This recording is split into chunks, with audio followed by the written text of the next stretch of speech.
Assalamualaikum warahmatullahi wabarakatuh. Bersama saya Pak Nur Sabdi SPD, Guru Bidang Studi Geografi SMA Islam Anijam Medan. Apa kabar semuanya? Semoga sehat dan tetap semangat ya meskipun belajar dari rumah. Nah anak-anak, hari ini kita belajar geografi. Jadi geografi itu sangat menyenangkan dan pastinya mudah dipahami. Nah karena berkaitan dengan kehidupan kita sehari-hari di permukaan bumi ini. Oke, assalamualaikum warahmatullahi wabarakatuh. Selamat pagi anak-anak. Hari ini kita belajar geografi. Nah, pembahasan kita kali ini adalah masih tentang sumber daya. Jadi kalau kemarin kita sudah membahas tentang pariwisata, membahas pertanian, kehutanan, perkebunan, pertambangan, maka kali ini kita akan membahas tentang sumber daya alam peternakan. Nah, otomatis anak-anak pasti sudah tidak asing lagi kan dengan yang namanya peternakan. Nah, jadi peternakan ini adalah salah satu komoditas bahan pangan ya untuk negara Indonesia. Nah, jadi pada umumnya peternakan ini bisa dilakukan oleh masyarakat Indonesia pada umumnya di pedesaan ya, seperti itu. Nah, peternakan merupakan suatu usaha yang dilakukan untuk memelihara dan memproduksi hewan ternak. Jadi bisa diambil dagingnya, telurnya, gitu kan. Nah, jadi bisa untuk memenuhi kebutuhan pangan untuk negara Indonesia. Oke, selanjutnya kita bahas tentang peternakan untuk lebih lanjutnya itu di slide selanjutnya. Nah, usaha-usaha yang dilakukan untuk memajukan peternakan di Indonesia antara lain sebagai berikut. Jadi ternyata ada beberapa cara yang harus dilakukan para peternak nih untuk bisa meningkatkan hasilnya, untuk bisa menambah kesejahteraan masyarakatnya. Nah, yang pertama itu menyediakan bibit ternak jenis unggul. Jelas, jika kita ingin mendapatkan ternak yang baik, maka kita harus mendapatkan jenis bibit unggul yang baik dari segi kualitas dari fisiknya, dari mentalnya, dari jenis ras unggulnya itu sangat luar biasa ya. Jadi untuk saat ini kalau pemenang peternakan itu biasanya diunggulkan itu adalah negara Australia dan New Zealand. Jadi kalau pamannya kita tuh suka juga yang namanya masih impor tentang ternak ya kan, itu dari New Zealand dan Australia. Jadi kalau pamannya kita mau mencoba penggadaan jenis bibit yang unggul, maka bisa menyarankan bibit-bibit dari Australia, New Zealand ataupun dari India juga. Nah, itu adalah beberapa negara yang memiliki jenis unggul dalam bidang peternakan. Nah, selanjutnya memberikan penyuluhan tentang cara-cara peternakan yang baik dan produktif. Sudah jelas apabila seorang petani ataupun peternak ingin meningkatkan hasilnya, maka salah satu usahanya itu adalah dengan cara memberikan yang namanya penyuluhan ataupun informasi tentang produk yang ingin ditawarkan.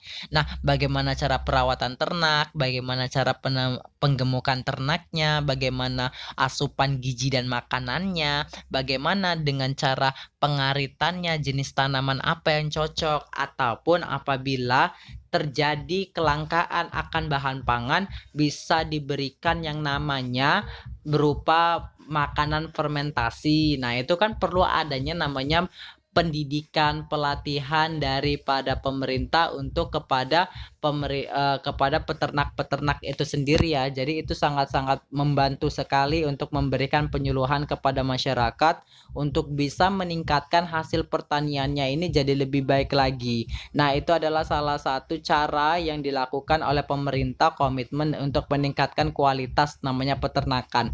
Nah, selanjutnya yang nomor 3 itu adalah mengembangkan ternak yang ada dan berusaha memberantas ternak sedini mungkin. Sudah jelas ya kan, jadi ternak itu bukan hanya sehatnya saja, makanannya saja yang mesti harus kita lakukan, tetapi kita juga harus memberikan yang namanya pengetahuan tentang informasi-informasi tentang penyakit-penyakit apa saja yang memberikan dampak negatif untuk ternak tersebut. Dengan adanya pemberantasan penyakit sejak dini, maka otomatis lingkungan ternak juga akan semakin baik. Tentunya produktivitas ya kan dari sapi juga tidak stres, maka kualitas dari susunya, dagingnya, telurnya itu juga bisa dimanfaatkan dengan kualitas yang lebih tinggi dan memiliki nilai jual yang produktif ya. Pertamanya yang keempat itu meningkatkan distribusi makanan dan obat-obatan ternak. Jelas, karena untuk meningkatkan pengetahuan masyarakat, ketika masyarakat sudah mengetahui jenis-jenis penyakit dari ternak ini, maka perlu ada namanya solusi. Nah, solusi itu bagaimana? Otomatis itu adalah pemberian yang namanya obat-obatan ataupun distribusi makanan yang cukup dari pemerintah kepada para peternak-peternak tersebut, sehingga mereka tidak kesulitan untuk mengambil ataupun memperoleh obat-obatan yang dibutuhkan untuk meningkatkan kesehatan dari si ternak tersebut.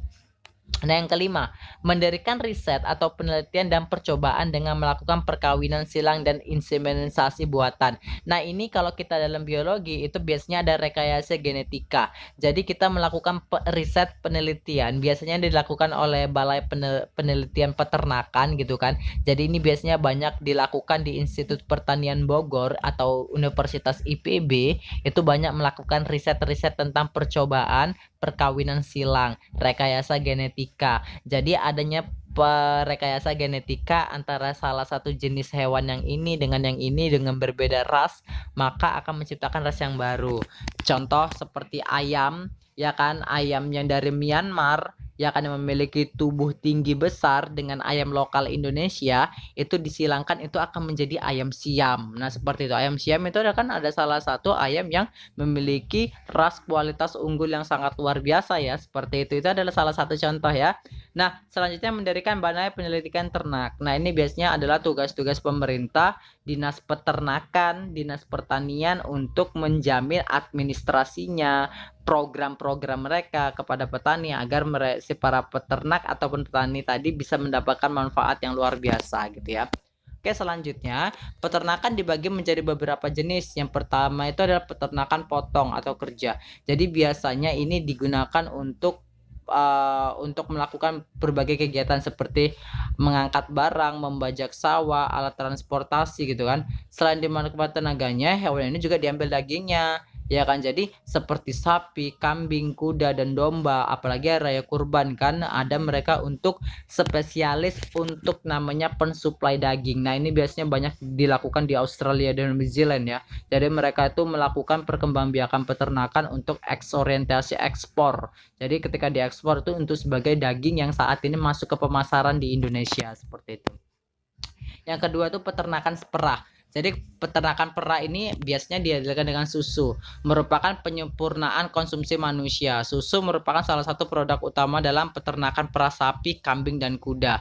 Jadi ternyata ternak itu memiliki susu seperti sapi, ya kan, yang kalau kita lihat di Brastagi itu ada PT PIMS, ya kan, dari kambing. Nanti ada susu sapi dan susu kambing yang benar-benar murni. Itu adalah salah satu nilai jual juga dari peternakan, bisa meningkatkan ekonomi masyarakat dan bisa memenuhi gizi pastinya ya untuk kehidupan manusia kita ke depan.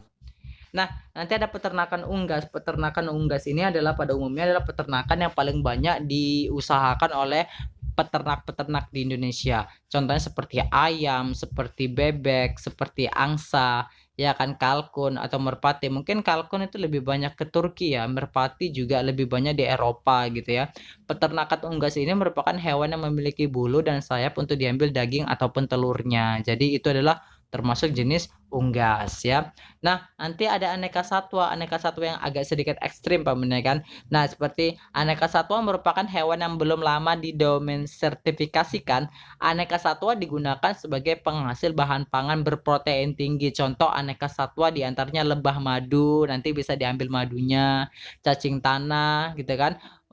Ulat sutra untuk diambil sutra untuk buat kain, burung unta dan burung walet untuk pembuatan sabun ataupun pembuatan alat obat-obatan gitu ya. Jadi itu termasuk aneka satwa yang sebenarnya yang wajib untuk dipeternakan juga gitu. Meskipun saat ini itu adalah sangat jarang. Mungkin peternakan lebih dikenal dengan seperti kambing, sapi, kerbau ataupun unggas gitu ya. Nah, kalau paman yang ini mungkin agak jarang ya gitu ya.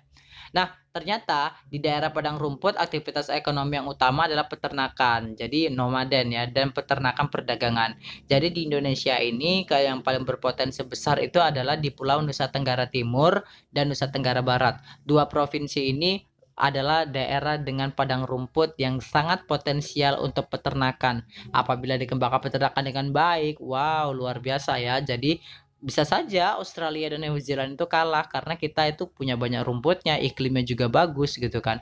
NTB dan NTT, Pusat Peternakan Indonesia gitu ya. Nah, selanjutnya ada juga peternakan hewan besar. Jadi ini biasanya peternakan hewan besar seperti kerbau, sapi itu biasanya banyaknya di Jawa juga ya. Jawa, Jawa Tengah, Sumatera Barat, Sumatera Utara, dan Aceh. Nah, itu adalah hewan yang peternakan yang memelihara hewan berukuran besar gitu ya. Nah, baru ada daerah pemeliharaan kuda. Nah, kalau kuda ini pastinya kuda Dompu Sumbawa, Sumba, Pulau Sumba, Lombok, NTT. Nah, itu sangat terkenal sekali ya. Sulawesi Selatan, Sumatera Utara, daerah Tapanuli itu banyak banget yang namanya itu adalah seperti sapi-sapi. Maka itu adalah salah satu keunggulan yang luar biasa yang dipenuhi oleh daerah tersebut kan, gitu kan. Maka harus dilanjutkan. Nah, daerah pemeliharaan sapi terdapat di Lembang. Lembang ini daerah Bandung ya, Cisarua, Baturaden. Ini B-nya di Jawa semua ya. Sumba, Mentawai, dan Kalimantan Barat. Jadi ada beberapa potensial di luar NTB, NTT itu adalah Pulau Jawa ya. Mereka sangat suka beternak untuk investasi katanya kalau di Jawa sana ya. Nah, nanti ada peternakan hewan kecil ini biasanya identik dengan kambing, ya kan? Jadi kelinci dan unggas, bahkan babi juga gitu ya kan. Nah, kalau di babi mungkin biasanya lebih banyak di Papua ya. Karena babi babi itu bisa mencapai puluhan juta satu ekor kalau di Papua ya, karena mereka menganggap babi itu adalah hewan yang apa dibilangnya berharga begitulah. Kalau kita kan di sini sapi, kambing gitu ya. Oke. Nah, daerah penghasil kelinci itu Jawa Tengah sebagai proyek pengembangan. Jadi kalau pamannya kita ternak kelinci itu paling banyak itu di Jawa Tengah ya. Semarang gitu ya. Solo, Jepara, Tasikmalaya, itu daerah Jawa Tengah gitu ya. Jepara juga. Nah, ada nih daerah bebek ataupun apa namanya ayam ya, itu biasanya banyak di daerah, hampir semua daerah sih, semua itu melakukan pembibitan ini. Jadi kita bisa temukan berbagai daerah dengan jumlah unggas seperti peternakan ayam atau bebek itu hampir merata di seluruh Indonesia ya. Seperti itu. Oke, anak-anak sekian dan terima kasih atas pembahasan kita untuk saat ini. Jangan lupa ya like, share, dan komen tentang video Bapak ini gitu kan. Dan sampai jumpa di pembelajaran video geografi selanjutnya. Oke, wassalamualaikum warahmatullahi wabarakatuh. Sekianlah pembelajaran kita hari ini. Sampai jumpa di video pembelajaran selanjutnya. Jangan lupa untuk like, comment, and share. SMA Islam Anijam, unggul, cerdas, Islami. Assalamualaikum warahmatullahi wabarakatuh.